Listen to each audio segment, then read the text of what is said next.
I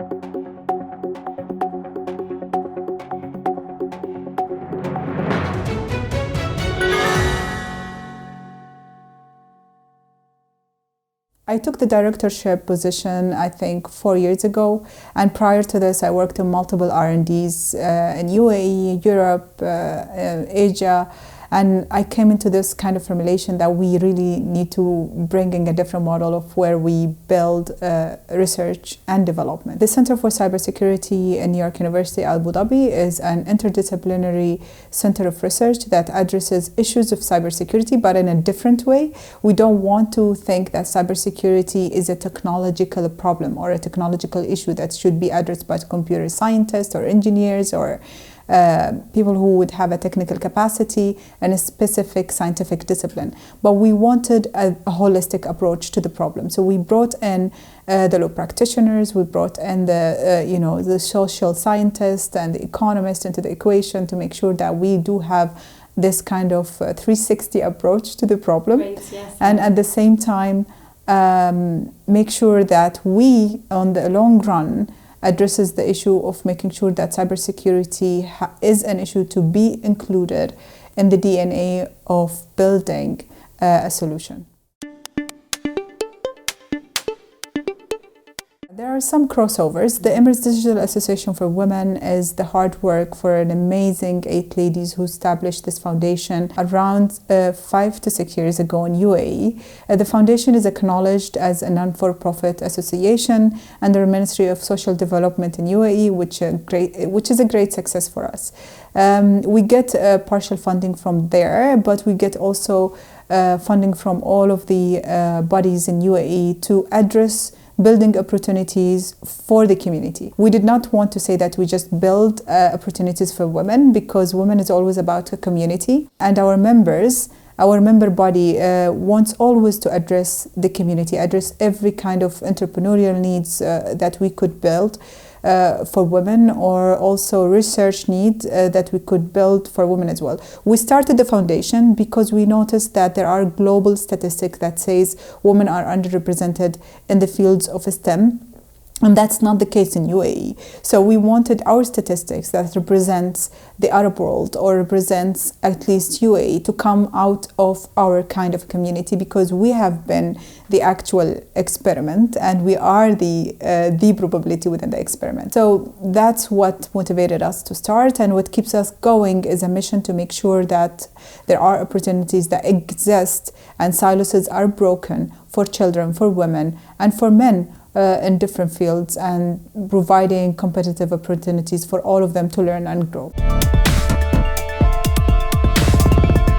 The main reason I joined ISRM is the fact that we are again building a community, and community that's based on a holistic approach of addressing a problem and not based on a specific perspective. Cyber is very dear to my heart, but it's a very dynamic and fragile kind of a discipline. Fragile because of the basis of risk that exists. The risks are too high and addressing them is too expensive.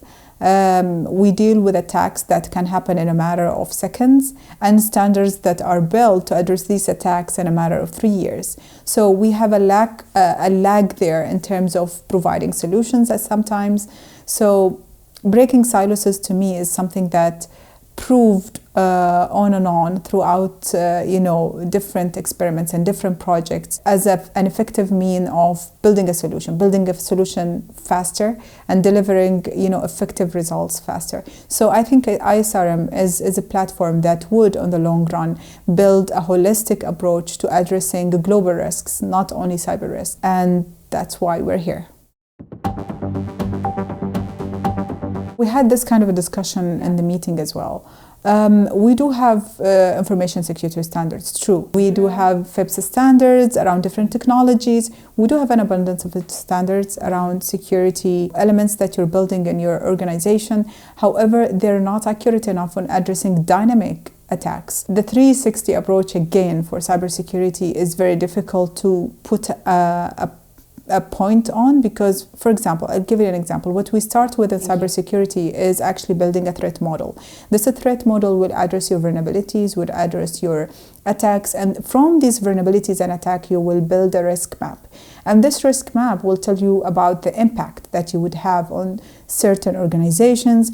And from these impacts, you would build your contingencies, affordable contingencies that you can have within this business. Can you imagine what is the case if you build, for example, autonomous technology that is addressed to the mass, but this autonomous technology that is being addressed to be used by the mass did not consider cybersecurity from the get-go? So this model is collapsing. We have something at the moment that autonomous car, for example. Do we have a risk management standard for autonomous cars? No, we don't.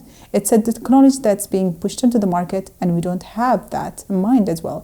Blockchains that will be used for example, contracts signing and for many other issues at the moment. They're being considered on smart cities, and smart cities means accessibility to infrastructure. Do we have a risk management kind of a standard that would address the use of these kind of emerging technologies in the fields? We don't. So we really need to have an agile mechanism or a platform in building these policies and standards. If technology is leaping 300 miles an hour into the future, standards and policy needs to be leaping 300 miles in the future. And people who are building these standards need to be as well the scientist, the technologist, the mathematician, and the policy maker together, so we could have this kind of holistic 360 view of it.